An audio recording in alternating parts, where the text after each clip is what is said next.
মানুষ মারা গেলে কেন তার লাশকে গরম পানির সাথে বড়ই বা কুল পাতা দিয়ে গোসল করানো হয়? পৃথিবীতে অসংখ্য ঔষধি গাছপালা থাকা সত্ত্বেও কেন এই বড়ই পাতাকেই বেছে নেওয়া হয়েছে? এটি কি শুধুই একটি ধর্মীয় প্রথা, নাকি এর পেছনে লুকিয়ে আছে এমন কোনো রহস্য যা আধুনিক বিজ্ঞানও একসময় কল্পনাও করতে পারেনি?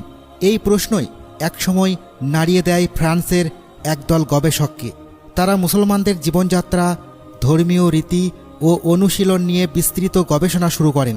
তাদের উদ্দেশ্য ছিল এইসব রীতিনীতির পেছনে কোনো বৈজ্ঞানিক যুক্তি আছে কি না তা খুঁজে বের করা। গবেষণা শুরুতেই তারা পবিত্র কুরআন নিয়ে দীর্ঘ বিশ্লেষণ করেন।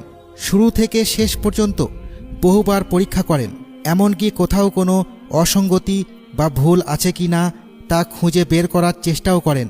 কিন্তু তাদের ভাষায় এত গবেষণার পরও তারা কুরআনের মধ্যে কোনো ত্রুটি খুঁজে পাননি। এরপর তারা হাদিসের দিকে মনোযোগ দেন। ভাবলেন হয়তো এখানে কোনো ভুল বা বৈপরীত্য ধরা পড়বে। কিন্তু দীর্ঘ সময় ধরে বিভিন্ন হাদিস বিশ্লেষণ করার পরও তারা কোনো সুস্পষ্ট অসঙ্গতি খুঁজে পেল না। তখন তাদের গবেষণার ফোকাস ঘুরে আসে মুসলমানদের একটি বিশেষ প্রথার দিকে, মৃতদেহকে বড়ই পাতা মিশ্রিত গরম পানিতে গোসল করানোর প্রথা।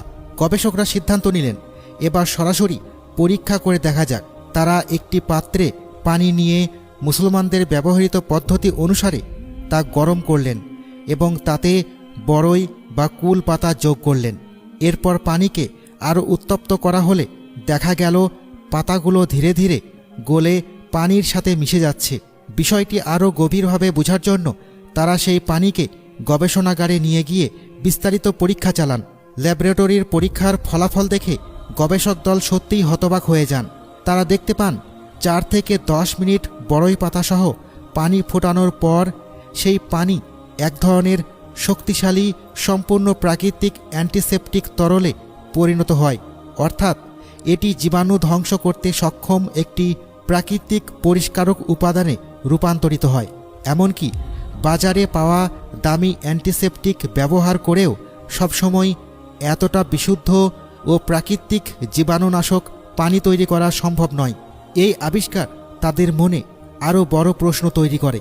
1400 বছর আগে, যখন আধুনিক বিজ্ঞান, ল্যাবরেটরি কিংবা চিকিৎসা প্রযুক্তি কিছুই ছিল না, তখন কিভাবে মুহাম্মদ সাল্লাল্লাহু আলাইহি ওয়াসাল্লাম এমন একটি স্বাস্থ্যসম্মত পদ্ধতির নির্দেশনা দিয়েছিলেন? তারা বিস্ময়ের সাথে ভাবতে থাকেন সেই যুগে এই জ্ঞান মানুষের পক্ষে জানা কিভাবে সম্ভব ছিল।